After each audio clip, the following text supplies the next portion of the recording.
আমাদের বাড়িতে কমলা মালটার গাছে বা আম পেয়ারা গাছে অনেক সময় দেখি এই যে একটা সমস্যা দেখেন, এটা হচ্ছে মিলিবাগ।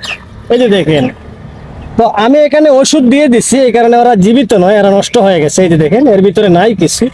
আপনি যখন এভাবে টানতে যাবেন তবে হাতের মধ্যে দেখবেন একটু ময়লা ময়লা লাগতেছে, লাল লাল বের হচ্ছে, লাল লাল বের হচ্ছে। তার জন্য কি করবেন, ইমিডাক্লোরোফিট গ্রুপের যে কোনো একটি কীটনাশক সুন্দর করে গাছটাকে ভিজিয়ে স্প্রে করবেন।